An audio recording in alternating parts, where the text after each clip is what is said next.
Boa noite. Eu quero agradecer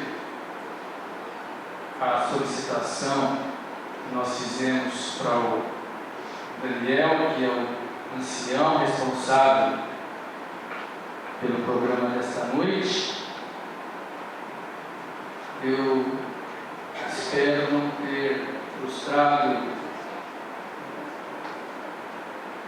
nenhuma situação que você tenha trazido com você nesta noite, neste culto, onde tradicionalmente nós reservamos uma boa parte do seu tempo para nos dividirmos em grupos e então, juntamente ali, compartilhar aquilo que nós entendemos que é o ideal para ser apresentado diante de Deus, contando com a confraternização e o apoio de cada um dos irmãos através das orações.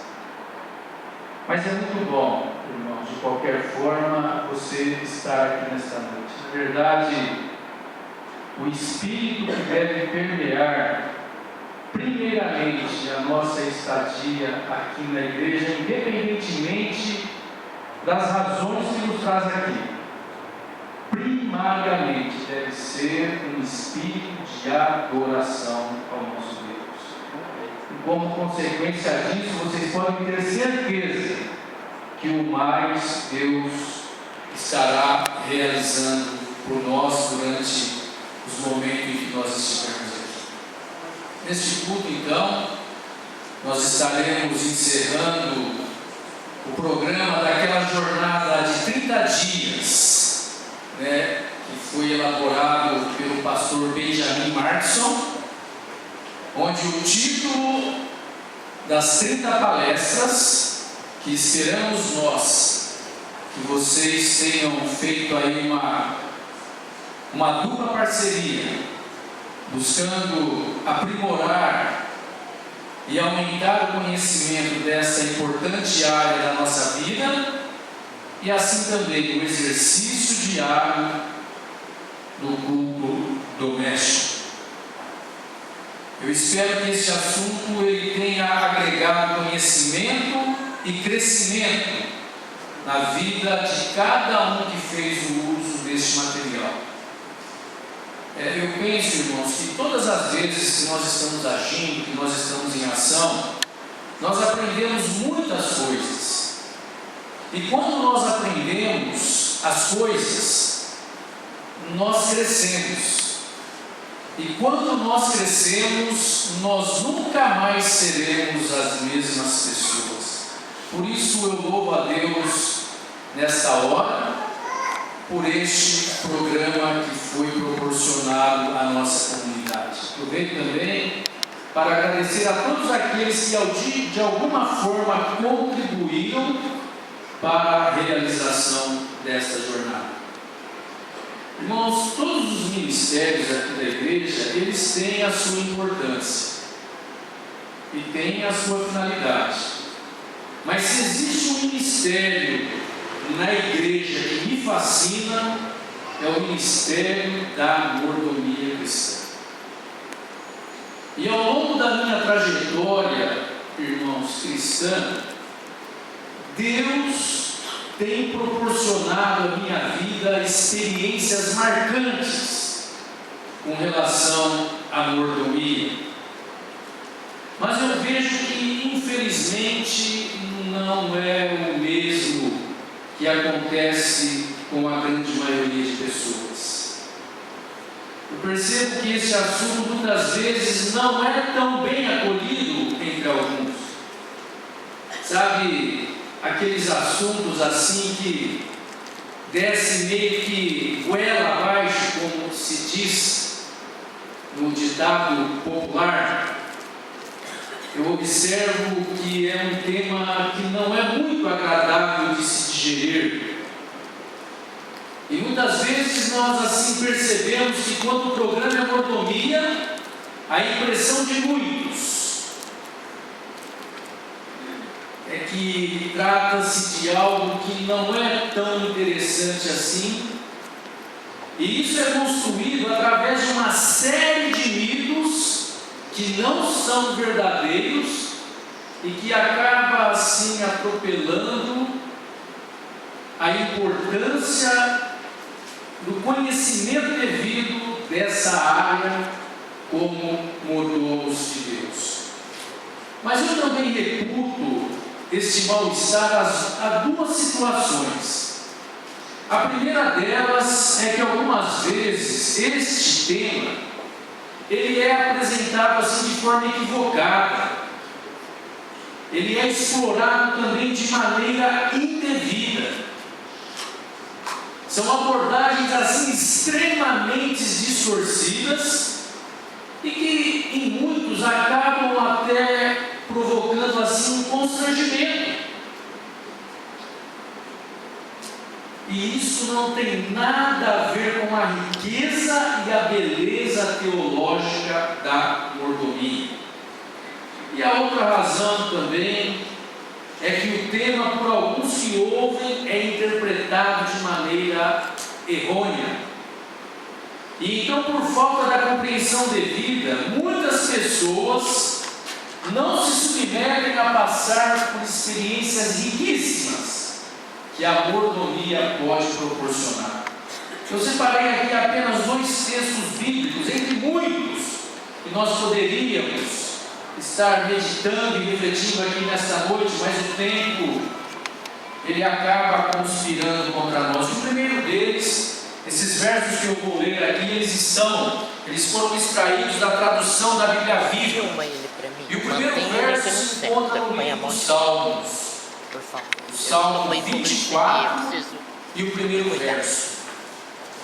E na Bíblia Viva, este texto ele é declarado da seguinte forma: Salmo 24, 1. A terra pertence ao Senhor, tudo o que há no mundo, gente, animais, plantas, tudo enfim, pertence a Deus. Esse texto ele deixa bem claro, esclarece de forma assim plena a soberania de Deus sobre tudo e sobre todos. E o segundo texto é o texto segundo São Paulo, quando ele escreve a sua primeira epístola aos Coríntios, no capítulo 10 e o versículo 26. Primeira carta de Paulo aos Coríntios, no capítulo 10, no versículo 26, também na tradução da Bíblia Viva. E aqui eu leio assim: porque a terra e todas as coisas boas que nela estão pertencem ao Senhor e existem para vocês desfrutarem delas. Em suma, a conclusão que nós chegamos é que tudo pertence a Deus. Nós somos apenas os beneficiários, ou como bem colocou o pastor Marcos, ele especifica que cada um de nós, na qualidade de mordomos, somos sócios do Deus Criador e também o mantenedor de todas as coisas. E apenas, irmãos, no intuito assim de reforçar a nossa compreensão, é interessante nós voltarmos a trazer à tona a definição da palavra mordomo, segundo o que está escrito no dicionário da língua portuguesa, o dicionário mais popular, o Aurélio. E a definição desse filólogo com relação à palavra mordomo é: mordomo é o administrador dos bens de uma casa. Mordomo é o serviçal encarregado da administração de uma casa. Mordomo é o criado maior da casa. Este título, mordomo, ele já não é mais comumente usado em nossos dias. E esta função hoje, ela está mais assim, restrita aquelas pessoas que servem a uma classe mais abastada da sociedade, a pessoas mais elitizadas da alta sociedade. Assim, esta é uma das definições para o uso da palavra mordomo. Mas enquanto eu preparava esse assunto, me veio à mente também uma outra definição da palavra mordomo, uma aplicação mais atual, mais moderna, e que está relacionado com a palavra mordomia, e que neste caso dá o sentido de alguém que quer levar vantagens, vive em bem-estar com regalias, muito conforto, sabe, aquele verdadeiro boa-vida. E o pior, ele vive essa façanha com ônus oriundos dos cofres públicos e de maneira indevida. Me permitam aqui a lembrança, inclusive no passado, no final da década dos anos 80, começo da década de 90, houve até mesmo um candidato presidenciável que se propunha a colocar fim a esses tipos de mordomias. Eu acredito que todos aqui devem se lembrar do caçador de Marajás. Para evitar equívocos, então, e possíveis distorções, irmãos, eu quero aqui nesta noite ajudá-los, assim como tem sido interessante na minha vida, que todas as vezes que o assunto da mordomia cristã estiver em pauta ou ser levado em consideração, este tema ele deve nos remeter lá para as nossas origens, lá para onde tudo começou, no início de todas as coisas, onde o intuito e o objetivo do Criador era verdadeiramente conceder uma boa vida, muita regalia, muito conforto e bem-estar, tudo o que os nossos primeiros pais necessitavam para uma vida plena e uma vida abundante através de um viver eterno. Olha que interessante, se nós conseguirmos então refletir e analisar o assunto da mordomia cristã sobre esta perspectiva, levando em consideração que mordomia tem a ver com as nossas origens. Vamos detalhar um pouco mais aqui.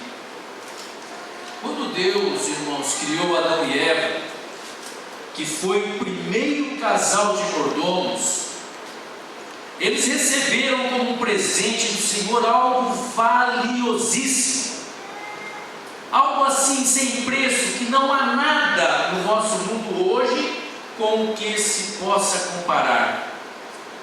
Deus presenteou Adão e Eva com um jardim. Eles foram agraciados com o jardim do Éden. Vejam que Deus não deu uma mansão, não foi um apartamento luxuoso, não foi uma casa em um condomínio fechado, não. Deus colocou os nossos primeiros pais em um jardim, um belo jardim, conhecido Jardim do Éden. E sabe por que esse jardim recebeu este nome? Porque Éden significa lugar de delícias. Sigam esta linha, irmãos, de raciocínio, as nossas origens em um lugar de delícias. Olha que frase interessante, especialmente ainda se você consegue enxergar apenas cifrão quando o assunto é mordomia. Ouçam, Deus não colocou Adão e Eva dentro da casa da moeda e muito menos vizinhos do Banco Central. Porque se mordomia se resumisse somente a dinheiro, por certo não seria em um jardim que o Criador colocaria então o primeiro casal de mordomos. Adão e Eva, como dois infantes extremamente assim encantados com tudo aquilo que eles haviam recebido, eles desfrutavam de cada benefício que se revelava a cada momento. Eles usufruíam de tudo no mais profundo sentido, daquilo que eles podiam sentir, daquilo que eles podiam ver, daquilo que eles podiam tocar e experimentar. Porque Deus, com o poder majestoso e criador da sua palavra, Deus havia materializado seus sentimentos de amor pela raça humana com a criação de todas as coisas. E então, para Adão e Eva naquele jardim, irmãos, era tudo novinho em folha, que havia acabado de sair dos lábios do Criador. E então, como os primeiros mordomos de Deus, eles recebem agora a responsabilidade sobre tudo e sobre todos os outros seres criados. Lembram-se da definição que nós demos para a mordomia no início, irmãos? Mordomo é o administrador dos bens de uma casa. E no caso aqui, o casal não seria administradores dos bens de uma casa, mas sim de um jardim. O jardim das delícias, que havia acabado de ser criado pelo Senhor. Irmãos, eu penso, na minha estreita e humilde visão das coisas, que na verdade nós não conseguimos imaginar a sensação que Adão e Eva tiveram.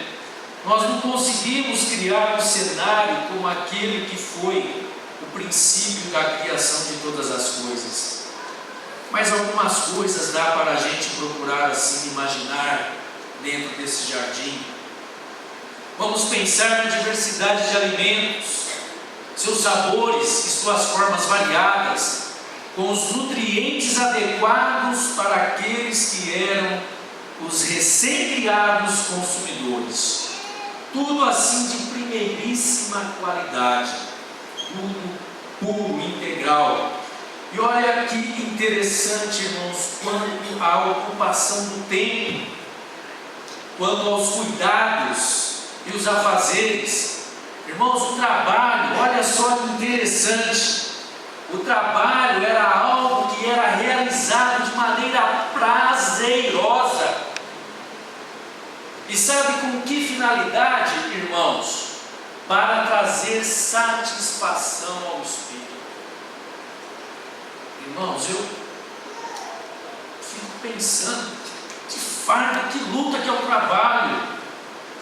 E Deus privilegiou ao seu mordomo com o trabalho no intuito de lhe trazer satisfação para o espírito, trazer também, irmãos, fortalecimento para o corpo,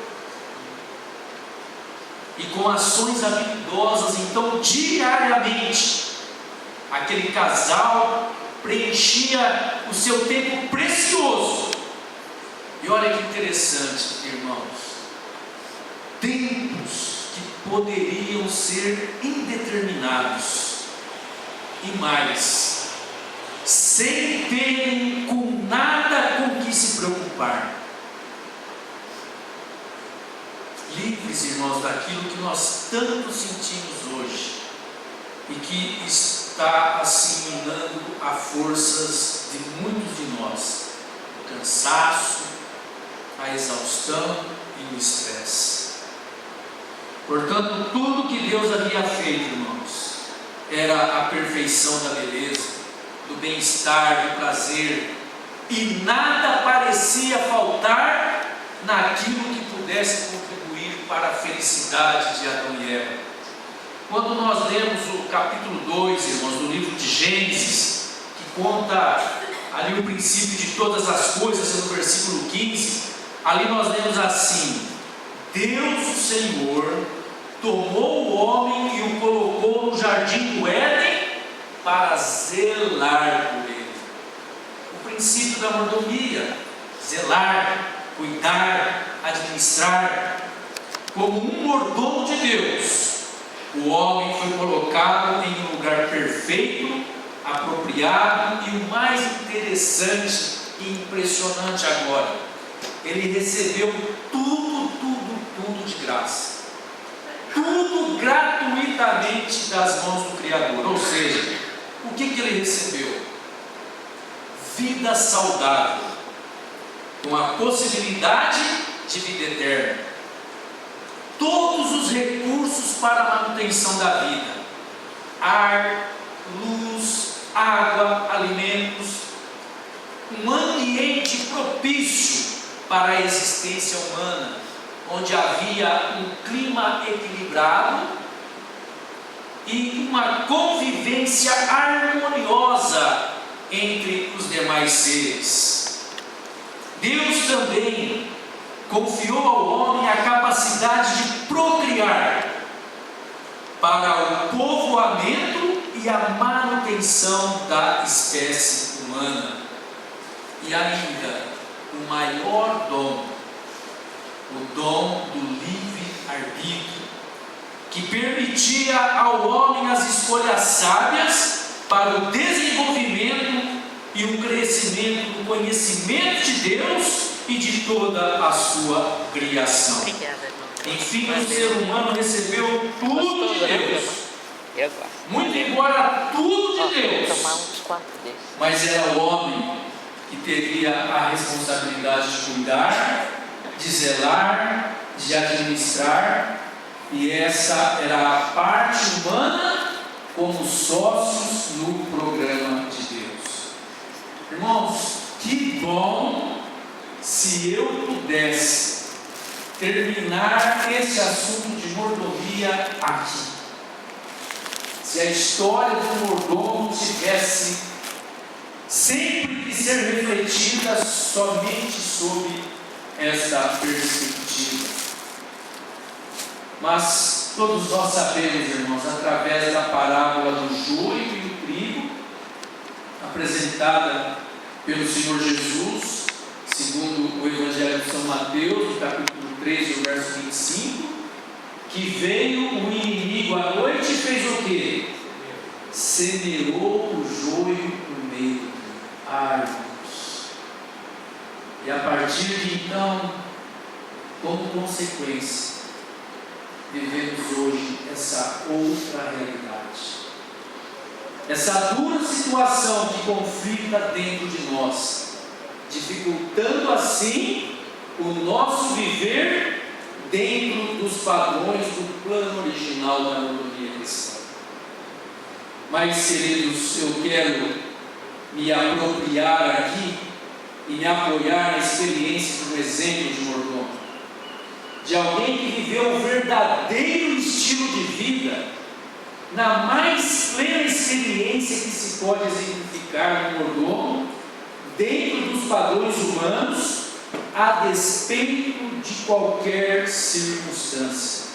Eu convido você para abrir a Bíblia no capítulo 39 do livro de Gênesis. Gênesis, no capítulo 39. E eu vou ler apenas aqui os primeiros 6 versos do capítulo 39. Nós estamos aqui em meio à bonita história de José. E eu leio assim: José foi levado ao Egito e Potifar, oficial de Faraó, comandante da guarda, egípcio, comprou os ismaelitas que o tinham levado para lá. O Senhor era com José, que veio a ser homem próspero, e estava na casa de seu senhor egípcio. Vendo Potifar que o Senhor era com ele e que tudo que ele fazia, o Senhor prosperava em suas mãos. Assim, Potifar, através de José, a quem servia, o pôs por mordomo em sua casa, e lhe passou às mãos tudo o que tinha.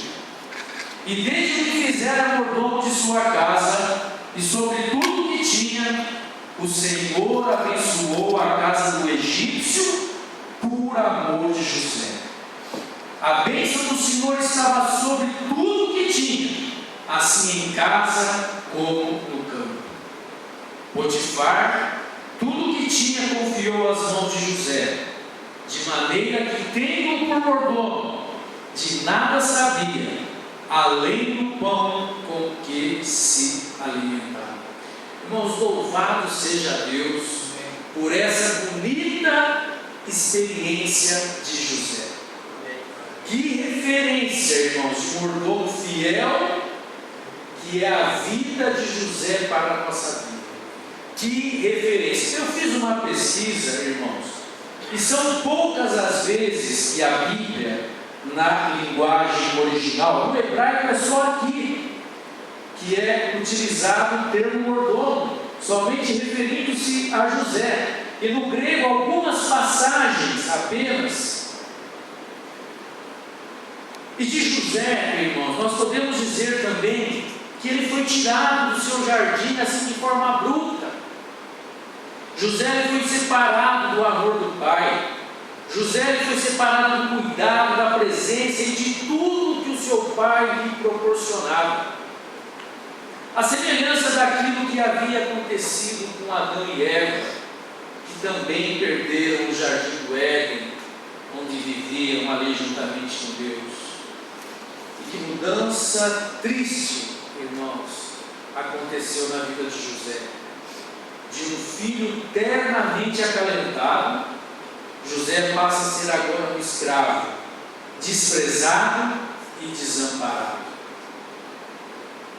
José então passa a viver uma outra realidade, longe do seu jardim, distante da casa paterna, como escravo, como estrangeiro.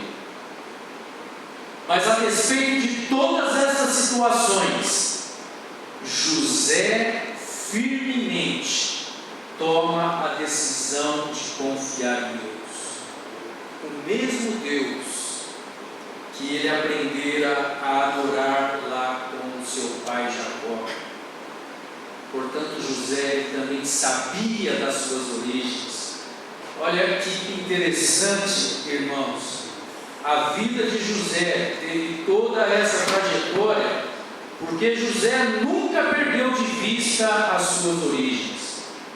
Mesmo em situações mais adversas, José nunca perdeu de vista as suas origens como um fiel mordomo de Deus.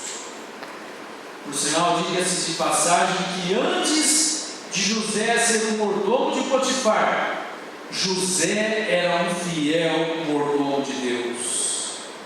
Mordomia tem a ver com as nossas origens. E José, então, irmãos, ali na casa de Potifar, ele aplica o seu estilo de vida como um mordomo fiel de Deus. Ele também é um mordomo na casa de Potifar. Irmãos, se vocês tiverem a curiosidade de ler no livro Patriarcas e Profetas essa história que eu estou contando, somente na casa de Potifar foram 10 anos de serviço, e boa parte desse tempo, irmãos, como escravo. Acredita-se que José tenha sido vendido pelos seus irmãos entre a idade de 17 a 20 anos. E José morreu com 110 anos, 90 anos. Mas, queridos, isso nos mostra que os fiéis mordomos de Deus não estão livres de problemas, de provações e de atropelos. E a partir de um determinado tempo da vida de José, sua vida é marcada por traição, por engano, por injustiça. injustiça que o levou a se tornar prisioneiro. Muito embora levando uma vida muito diferente daquela vida